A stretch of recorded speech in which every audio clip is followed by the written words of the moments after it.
ಜನರಿಗೆ ಏನಾದ್ರೂ ನಾವು ಫ್ರೀಯಾಗಿ ಹಂಚ್ತೀವಿ ಅಂತ ಹೇಳಿದ್ರೆ ಕ್ಯೂ ಮಾತ್ರ ಕಿಲೋಮೀಟರ್ ಗಟ್ಟಲೆ ಇರುತ್ತೆ. ಅದೇ ಅದನ್ನ ನೀವು ಗೌರವದಿಂದ ಸಂಪಾದಿಸಿ ಅಥವಾ ಕೇಳಿ ಪಡೆಯಿರಿ ಅನ್ನೋದೇನಾದ್ರು ಒಂದು ರೂಲ್ ಅಪ್ಲೈ ಮಾಡಿದ್ರೆ ಆಗ ಜನ ಅದ್ರ ಬಗ್ಗೆ ಆಸಕ್ತಿ ತೋರಿಸಲ್ಲ. If you are available always, remember, people will take you for granted. ಕೇಳಿದಾಗ ಸಹಾಯ ಮಾಡೋದನ್ನ ಕಲ್ತ್ರೆ ಆಗ ಆ ಸಹಾಯಕ್ಕೂ ಒಂದು ಬೆಲೆ ಅನ್ನೋದು ಬರುತ್ತೆ. ದಯವಿಟ್ಟು ನಾನು ಇದನ್ನ ಕೇಳ್ಕೊಳೋದು ಇಷ್ಟೇ, ಜನರಿಗೆ ಯಾವುದೇ ರೀತಿ ನೀವು ಫ್ರೀಯಾಗಿ ಏನೇ ಒಂದು ವಸ್ತುನ ಯಾರಿಗೂ ಕೂಡ ಲಭ್ಯವಾಗಿಡಬೇಡಿ. ನಿಮ್ಮ ಒಂದು ಸಮಯ ಕೂಡ ಅಷ್ಟೇ.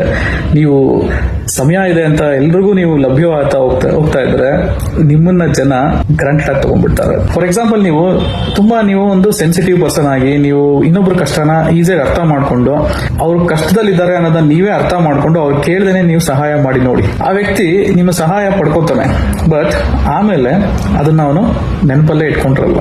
ಯಾಕೆಂದ್ರೆ ಅದವನು ಕೇಳೇ ಇರಲ್ಲ. ಇದು ನ್ಯಾಚುರಲ್. ಯಾವಾಗ ನಮ್ಗೆ ಹಶ್ವಾಗುತ್ತೆ ಆಗ ನಾವು ಕೇಳಿ ಪಡೆದ್ರೆ ನಾವು ಕೇಳುವಾಗ ಕೂಡ ವಿನಮ್ರತೆಯಿಂದ ಕೇಳ್ತೀವಿ, ಗೌರವದಿಂದ ಕೇಳ್ತೀವಿ, ಮತ್ತೆ ಕೇಳಿದಾಗ ಸಿಗೋ ವಸ್ತುಗೆ ನಾವು ಹೆಚ್ಚು ಬೆಲೆ ಕೊಡ್ತೀವಿ. ಕೇಳ್ದೇನೆ ಹಶ್ವಾದಾಗ ತಗೊಂಡೋಗ್ತಿ ಏನೋ ತಿನ್ನು ಅಂದ್ಬಿಟ್ಟು ಟೇಬಲ್ ಮೇಲೆ ಇಟ್ಕೊಳ್ಳೋದು ಅಥವಾ ಏನೋ ಕಷ್ಟನೇ ಗೊತ್ತಾಗದೇ ಇರೋ ರೀತಿ ಎಲ್ಲ ಅರ್ಥಕೊಂಡು ನಾವು ಅವ್ರಿಗೆ ಕಷ್ಟ ಆಗುತ್ತೆ ಅನ್ನೋದನ್ನ ತಿಳ್ಕೊಂಡು ಅದ್ರ ಬಗ್ಗೆ ನಾವು ಅನುಕೂಲ ಮಾಡಿಕೊಟ್ರೆ ಮನುಷ್ಯ ಸಾಮಾನ್ಯವಾಗಿ ಈ ತರ ಆಗೋಗ್ಬಿಡ್ತಾರೆ. ಮನುಷ್ಯನಿಗೆ ಯಾವಾಗ ಏನ್ ಬೇಕು ಅನ್ನೋದು ಅವನಿಗೆ ಅನ್ಸುತ್ತಲ್ಲ, ಅವನು ಅವಾಗ ಕೇಳಿದಾಗ ಅದನ್ನ ನೀಡಿದ್ರೆ ಅದನ್ನ ಅವನು ಸ್ಮರಣೀಯವಾಗಿ ಇಟ್ಕೋತಾನೆ, ಅಂದ್ರೆ ಅದನ್ನ ಅವನು ಸ್ಮರಿಸ್ತಾನೆ.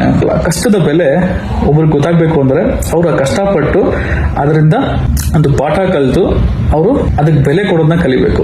ಕಷ್ಟದ ಬೆಲೆ ಗೊತ್ತಾದ್ರೆ ಮಾತ್ರ ಸುಖದ ಬೆಲೆ ಅರಿವಾಗುತ್ತೆ. ಕಷ್ಟನೇ ಗೊತ್ತಿಲ್ಲದೆ ಬರೀ ನೀವು ಸುಖನೇ ಕೊಡ್ತಾ ಇದ್ರೆ ಅವ್ರಿಗೆ ಕಷ್ಟ ಏನು ಅಂತಾನೆ ಗೊತ್ತಿರಲ್ಲ. ಆಮೇಲೆ ದಿಢೀರ್ ಕಷ್ಟ ಬಂದಾಗ ಅವ್ರಿಗೆ ಏನ್ ಮಾಡ್ಬೇಕು ಗೊತ್ತಾಗಲ್ಲ. ಇದೇ ಕೆಲಸ ನಾವು ತಂದೆ ತಾಯಿಗಳು ಕೂಡ ಈ ಜನರೇಷನ್ ಅಲ್ಲಿ ಮಕ್ಕಳಿಗೆ ಹೇಳ್ಕೊಡ್ಬೇಕು. ಕಷ್ಟ ಅನ್ನೋದು ಅವ್ರಿಗೆ ಗೊತ್ತಾಗ್ಬೇಕು. ಹಶ್ವಾಗಿದೆ ಅಂದ್ರೆ ಕೇಳು, ಏನಾದ್ರು ಬೇಕಾದ್ರೆ ಕೇಳಕ್ ಮುಂಚೆ ತಂದು ಕೊಟ್ಬಿಟ್ರೆ ಆ ವಸ್ತುಗೆ ಬೆಲೆನೇ ಇರಲ್ಲ. ಹೇರಳವಾಗಿ ಸಿಗುತ್ತೆ ಅಂತ ಅವರು ಅದನ್ನ ಉಪಯೋಗಿಸೋದು ತುಂಬಾ ಒಂದು ಕೆಟ್ಟ ರೀತಿಯಲ್ಲಿ ಉಪಯೋಗಿಸ್ಕೊಂಡ್ಬಿಡ್ತಾರೆ. ಆಯ್ತಾ, ಸಮಾಜ ಕೂಡ ಇದರಿಂದ ಬಹಳ ಹಾಳಾಗತ್ತೆ. ಯಾವಾಗ ಏನ್ ಬೇಕೋ ಅದನ್ನ ಕೇಳಿ ಪಡೆಯೋದ್ರಲ್ಲಿ ರೆಸ್ಟ್ರಿಕ್ಷನ್ಸ್ ಇದ್ರೆ ಜನರು ಕೂಡ ಮಿತಿಯಲ್ಲಿ ಇರ್ತಾರೆ. ಧನ್ಯವಾದಗಳು.